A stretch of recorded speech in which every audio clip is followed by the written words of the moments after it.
بسم اللہ الرحمن الرحیم، بنام جہاں دار جہاں آفری، حکیم سخندر زباں آفری۔ اس رب کریم کے نام سے جس نے زبان پیدا کی اور زبان میں بولنے کی طاقت عطا فرمائی، اور درود و سلام سید المرسلین امام الانبیاء جناب محمد الرسول اللہ صلی اللہ علیہ وسلم پر، جن کی نسبت سے پوری انسانیت کو ہدایت کا پروانہ قرآن مجید ملا۔ 23ویں پارے کا تذکرہ سلسلے کے طور پر ہے، اور 23ویں پارے میں قلب القرآن سورہ یاسین ہے۔ سورہ یاسین 22ویں پارے کے اختتام سے شروع ہوتی ہے اور 23ویں پارے میں جا کر مکمل ہوتی، اور یہ قرآن کا دل کہی جاتی ہے یہ سورہ۔ اس 23ویں پارے میں سورہ صافات بھی ہے، سورہ صاد بھی ہے، سورہ زمر بھی ہے۔ مضامین کے اعتبار سے یہ چاروں صورتیں قریب قریب کی ہیں، بس انداز سمجھانے کا جدا گانا اس میں اللہ تعالیٰ نے اختیار کیا۔ سورہ یاسین میں تو 3 قاصدوں اور 3 رسولوں کا تذکرہ، ایمان لانے والوں اور ایمان نہ لانے والوں کا تذکرہ، اور قیامت کی ہولناکیوں کا تذکرہ۔ سورہ صافات کے اندر نبیوں کی دعوت اور سلام کہہ کر کے ان کے اوپر سلامتی کا تذکرہ، ایسی سورہ صاد اور ایسی سورہ زمر۔ آئیے سب سے پہلے قلب القرآن سورہ یاسین کے بارے میں ہم اختصار کے ساتھ اس کو سمجھنے کی کوشش کرتے ہیں۔ عام مسلمان جو بھی قرآن سے واقف ہے، جو بھی دین سے واقف ہے، وہ سورہ یاسین کی فضیلت سے بھی واقف ہوتا ہے۔ نبی کریم جناب محمد رسول اللہ صلی اللہ علیہ وسلم نے ارشاد فرمایا، اب ابو داؤد، نسائی وغیرہ میں یہ روایتیں موجود ہیں کہ سورہ یاسین قلب القرآن ہے۔ قلب القرآن کا مطلب کیا؟ جس طرح سے جسم انسانی میں دل کی بڑی اہمیت ہوتی ہے، دل مرکز ہوتا ہے، صحیح طریقے سے دھڑکا تو پورا جسم صحیح و سالم ہوتا ہے، اور اس کی دھڑکن میں کمی ہوئی یا زیادتی ہوئی تو پورا جسم بیمار پڑ جاتا ہے۔ اسی طرح سورہ یاسین کے اندر رسالت اور آخرت کا تذکرہ خاص طور پر کیا گیا، کیونکہ آخرت ایک ایمان والے کے لیے وہ دھڑکتا ہوا عنوان ہے کہ آخرت کے ہی خیال سے ایک ایمان والا برائیوں سے رکتا ہے۔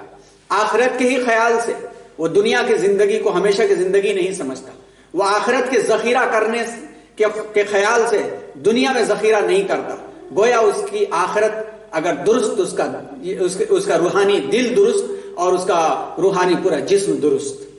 اسی طرح سے اس کی فضیلتوں میں یہ بات آئی ہے کہ جو شخص سورہ یاسین کو خالص اللہ تعالیٰ اور آخرت کے لیے پڑھتا ہے، اس کی مغفرت ہو جاتی ہے۔ یہ بھی فرمایا گیا کہ اپنے مردوں پر پڑھا کرو،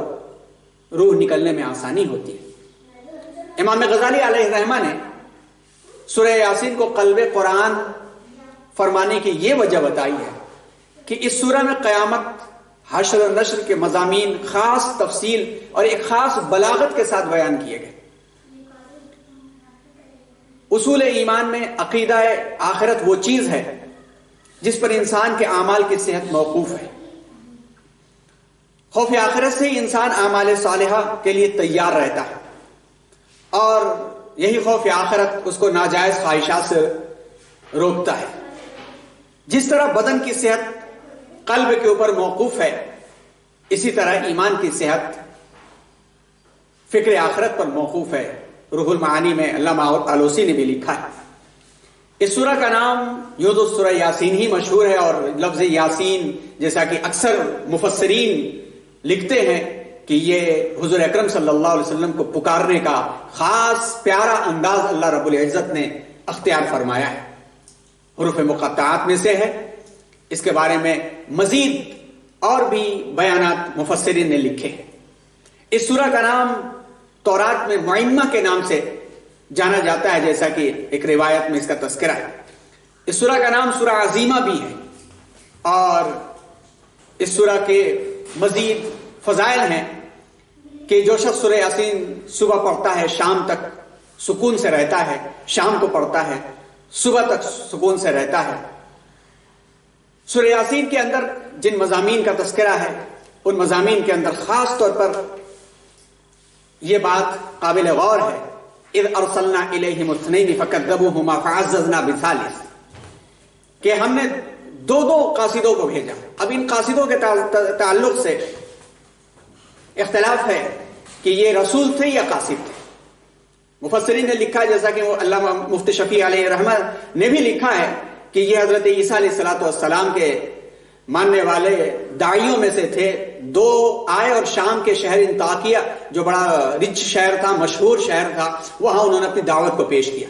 جھٹلایا گیا تو اللہ تعالیٰ نے تیسرے سے بھی صادق، صدوق اور شلوم کا نام آتا ہے ان کا، صادق، صدوق اور شلوم کا نام آتا ہے کہ تیسرے سے اس کی مدد کی گئی. اور تینوں نے آ کر کے جس بات کو کہا وہ آپ آیت نمبر 14، 15، 16، 17، 18 اور 19 میں خاص طور پر دیکھ سکتے ہیں. یہاں پر مفتی شفیع عثمانی صاحب علیہ رحمہ ایک بڑی اہم بات لکھتے ہیں، اور وہ نقطہ ہم سب کو غور کرنے کا ہے کہ جو 3 رسول بھیجے گئے تھے انہوں نے مشرکین اور کفار سے جس طرح خطاب کیا اور جس طرح سے ان کی تلخ باتوں اور دھمکیوں کا جواب انہوں نے دیا، یہ پیغمبرانہ دعوت کا طریقہ اس سے ثابت ہوتا ہے. اور مبلغین اسلام کے لیے اس سے ایک ہدایت بھی ملتی ہے. 3 بڑے اہم سبق اس سے ملتے ہیں. پہلی بات، جب انہوں نے جا کر کے اپنے داعی ہونے اور اپنے قاصد ہونے کا اعلان کیا، انا الیکم مرسلون، ہمیں تمہاری طرف بھیجا گیا ہے اصلاح کی خاطر، تو انہوں نے کیا کہا؟ پہلا یہ الزام ڈالا کہ قالوا ما انتم الا بشر مثلنا، تم تو ہماری ہی طرح انسان تھے، کیا اللہ کو کوئی فرشتہ نہیں ملا تھا؟ دوسرا انہوں نے الزام دیا کہ ہم تمہاری کیوں بات مانیں، اور اللہ نے، رحمان نے تو وما انزل الرحمن من شیء، کوئی بات تمہارے متعلق اتاری نہیں ہے کہ ہم رسول بھیجنے والے. تیسرا الزام دیا ان انتم الا تکذبون، تم جھوٹ بول رہے ہو. تو داعیوں پر جھوٹ کا الزام، داعیوں پر انسان ہونے کا الزام، صریح الزام تلاشی کی گئی. آپ غور کیجئے، بے غرض ناصحانہ کلام کے جواب میں اشتعال اور انگیز گفتگو کیا چاہتی ہے، مگر رسول اشتعال میں آئے نہیں، جوش اور جذبے میں نہیں آئے اور بددعا کے لیے ہاتھ نہیں اٹھا دیا. جواب میں صرف یہ کہا قالوا ربنا یعلم انا الیکم لمرسلون، کہ ہمارا رب جانتا ہے کہ ہم تمہاری طرف بھیجے گئے. لئن لم تنتہوا وما علینا الا البلاغ المبین، ہمارے لیے تو جو ذمہ داری ہے کہ ہم کھلی کھلی بات تمہیں بتا دیں. لیکن اس کے جواب میں پھر تیش دلایا انہوں نے، آگے بڑھ کر کے یہ کہا انا تطیرنا بکم، تم لوگ منحوس ہو، تم لوگ منحوس ہو گئی. یہاں پہ قحط سالی ہو گئی. ہوا تو یہ تھا کہ دعوت کی بات نہ ماننے کے نتیجے میں، سچ بات نہ ماننے کے نتیجے میں آفتیں آئی تھی، بلائیں آئی تھی، قحط سالی ہو گئی تھی. لیکن انہوں نے قحط سالی کا الزام داعیوں پہ ڈال دیا، اور یہ زمانے میں ہوتا چلا آیا ہے کہ اپنی ناکامیوں کا ٹھیکرا کمزوروں پہ ڈال دیا جاتا ہے. جیسا موجودہ وقت میں کووڈ-19 کورونا سے پوری دنیا پریشان ہے، اور ہندوستان میں آنے سے پہلے مہینہ 1.5 مہینہ پہلے وہ چائنا اور اٹلی اور امریکہ میں تباہیاں مچا چکا تھا. ساری دنیا اس بات کو ریسرچ کر چکی اور کھلے آنکھوں سورج کی طرح سے، روز روشن کی طرح سے یہ بات آیا کہ کہاں سے بات نکلی. مگر جب ہندوستان میں آیا، جہاں پر غلیظ مزاج پایا جاتا ہے، اس عنوان سے کہ کس طرح سے، کہاں سے، کس انداز سے لوگوں کو لڑا کر کے اپنا الو سیدھا کیا جائے، اٹھا کر کے یہ الزام داعیوں پہ ڈال دیا گیا، دعوت دینے والوں پر ڈال دیا گیا کہ ان جماعتیوں کی وجہ سے یہ وائرس پھیلا. یہ سورہ یاسین کی آیت ہمیں اس کی طرف رہنمائی کرتی ہے کہ یہ پرانی عادت رہ چکی ہے سڑیل مزاج لوگوں کی کہ انہوں نے اپنی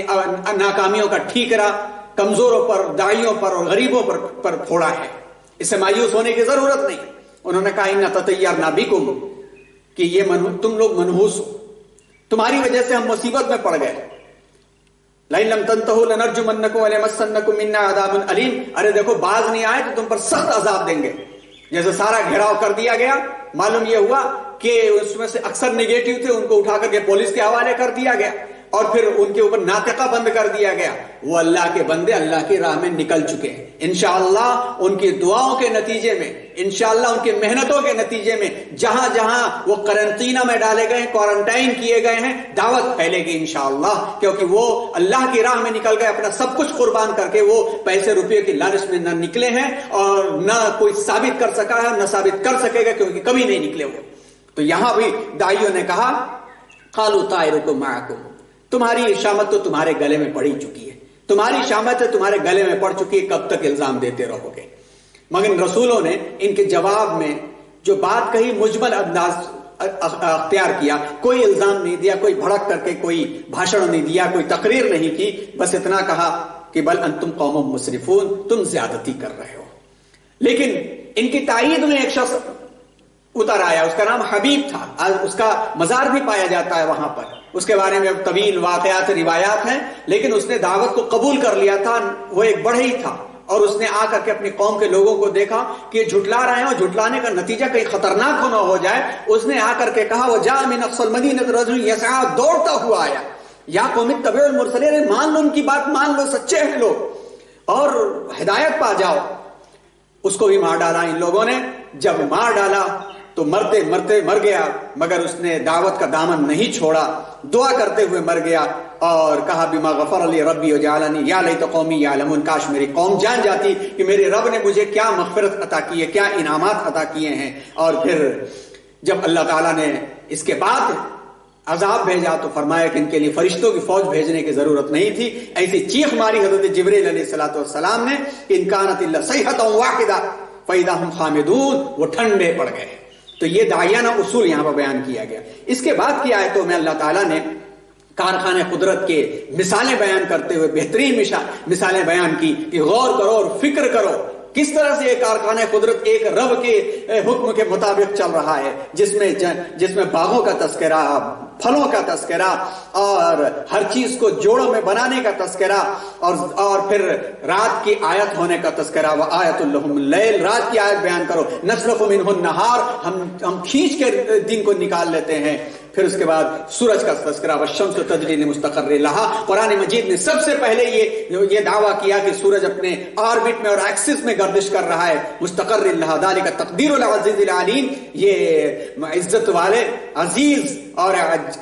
علیم اور جانکار کی طرف سے یہ مقدر ہے۔ والقمر قدرناہ منازل، اور چاند کی منزلیں، کیا کیا منزلیں ہوتی ہیں، گھٹتا بڑھتا ختم ہو جاتا ہے پھر دکھتا ہے، یہ منزلیں جس پر کتنی سائنس ڈیولپ ہو چکی ہے، حتی عاد کالعرجون القدیم، جیسے شروع ہوا تھا ویسے وہ پہنچ جاتا ہے۔ للشمس ينبغي لها ان تدرك القمر ولا الليل سابق النهار كل في فلك يسبحون، نہ تو سورج چاند کو پا سکتا ہے، نہ چاند سورج کو پکڑ سکتا ہے، ہر ایک اپنے اپنے آربٹ اور ایکسس میں گردش کر رہے ہیں۔ اور یہ تذکرہ کرتے ہوئے اللہ تعالیٰ نے پھر قیامت کا تذکرہ کیا، جس کی وجہ سے قلب القرآن یہ کہا جاتا ہے ان کانت الا صیحۃ واحدہ فاذا هم تأخذهم وهم يخصمون، آپس میں مصروف رہیں گے، ایک اچانک چنگھاڑ ان کو آ پائے گی، اور پھر سب کے سب ونفخ فی الصور فاذا هم من الاجداث الى ربهم ينسلون، جب سور پھونکی جائے گی اور سب کے سب جو ہیں وہ ہکا دیے جائیں گے، قالوا یا ویلنا من بعثنا من مرقدنا، ارے قبر سے کس نے ہمیں نکال دیا۔ یہاں پر وقف لازم بھی ہے، سکتہ اور جھٹکا بھی ہے، پڑھنا پڑتا ہے، یا ویلنا من بعثنا من مرقدنا، ارے قبر سے کس نے ہمیں اٹھا دیا، ارے ھذا ما وعد الرحمن وصدق المرسلون، اسی کا وعدہ اللہ نے کیا تھا اور بھیجنے والوں نے جو کہا تھا سچ کہا تھا۔ اور پھر چنگھاڑ آئے گی اور جب سور پھونکی جائے گی، کسی پر کوئی ظلم نہیں کیا جائے گا، جنت والے سکون کے اندر ہوں گے، اور کہا جائے گا وامتازوا اليوم ایھا المجرمون، اے مجرموں، اے نالائقوں، اے نبیوں کی بات کو نہ ماننے والوں، اے طاقت کے غرور میں مست اور مبتلا اللہ کے بندوں پر الزامات ڈالنے والوں، آج الگ الگ ہو جاؤ، آج الگ الگ ہو جاؤ۔ کیا تم سے میں نے وعدہ نہیں کیا تھا اے آدم کی اولادو، اللہ تعبد الشیطان، شیطان کی عبادت نہ کرنا، انہ لکم عدو مبین، وہ کھلا ہوا دشمن ہے، اس نے تمہیں غرور میں مبتلا کر کے رکھا، تو اس نے تمہیں اپنی خواہشات میں مبتلا کر کے رکھا، اور میں نے کہا تھا کہ انی عبدونی، میری عبادت کرنا، ھذا صراط مستقیم، یہی صراط مستقیم ہے۔ یہ تذکرہ کرتے ہوئے ھذہ جہنم التی کنتم توعدون، یہی وہ جہنم ہے جس کا وعدہ کیا گیا تھا نہ ماننے کی صورت میں۔ اور یہ کہتے ہوئے نصیحت کرتے ہوئے ایک حکمت کی بات یہاں بیان کر دی گئی کہ یہ نبی محمد صلی اللہ علیہ وسلم جو بات کہہ رہے ہیں، یہ زبان مبارک سے جو بات کہتے ہیں، یہ قرآن ہے، یہ کوئی تک بندیاں نہیں ہے اور ان کے شاعر نشان نہیں تھا۔ وما علمناه الشعر وما ينبغي، ہم نے ان کو شاعر نہیں بنایا اور شاعری ان کے شاعر نشان نہیں تھی، شاعری سے بہت بلند ان کا کلام ہے، ان کا اپنا ذاتی جو کلام ہے وہ جوامع الکلم میں شمار ہوتا ہے، اور جو وحی کیا ہوا کلام ہے وہ اللہ کی طرف سے وحی کیا ہوا ہے جس میں تبدیلی نہیں کر سکتے، اور وہ ہے قرآن مجید، اور انہی ہدایتوں کے اوپر سورہ یاسین مکمل ہوتی ہے۔ سورہ صافات میں اللہ تبارک و تعالیٰ نے اسی انداز کو دوسرے طرز کے مطابق بیان فرمایا، اور والصافات صفا فالزاجرات زجرا فالتالیات ذکرا ان الہکم لواحد۔ قسم ہے صف در صف کھڑے ہونے والے فرشتوں کی، قسم ہے جھڑکی دینے والے فرشتوں کی، قسم ہے تلاوت نصیحت نامہ کی تلاوت کرنے والے فرشتوں کی، اور یہ گواہ ہے کہ اللہ ایک ہی ہے۔ یہ کہتے ہوئے اس بات کو ثابت کر دیا اللہ نے کہ توحید برحق ہے، شرک باطل ہے۔ پھر اعادہ تخلیق کے اوپر لوگوں کے تعجب کرنے پر یہاں تعجب کا اظہار کیا گیا کہ جس رب نے پہلی مرتبہ پیدا کیا جب کوئی سانچہ نہیں تھا تو دوبارہ کیوں نہیں وہ اٹھا سکتا ہے، اور اس کی تفصیلات بیان کرتے ہوئے ایمان والوں پر نوازشوں کا تذکرہ سورہ صافات میں کیا جاتا ہے، اور پھر نبیوں کا تذکرہ کیا جاتا ہے، حضرت نوح علیہ السلام کا تذکرہ، پھر حضرت ابراہیم علیہ السلام کا تذکرہ، اور جب حضرت ابراہیم علیہ السلام کا تذکرہ ہوتا ہے تو اسی میں وہ آیت بھی ہے جس آیت کو بقرعید کے موقع پر بہت پڑھا جاتا ہے اور سنا جاتا ہے کہ ابراہیم علیہ السلام سے کہا گیا کہ اپنے بیٹے کو ذبح کر دو، فلما بلغ معی السعی قال یا بنی انی ارى فی المنام انی اذبحک فانظر ماذا ترى۔ پدر بولا کہ بیٹے آج میں نے خواب دیکھا ہے، کتاب زندگی کا ایک نرالا باب دیکھا ہے۔ قال یا ابت افعل ما تؤمر ستجدنی انشاءاللہ من الصابرین۔ پدر کا مطمئن بیٹے کے چہرے پر بحالی تھی، چھری حلقوم میں اسماعیل پر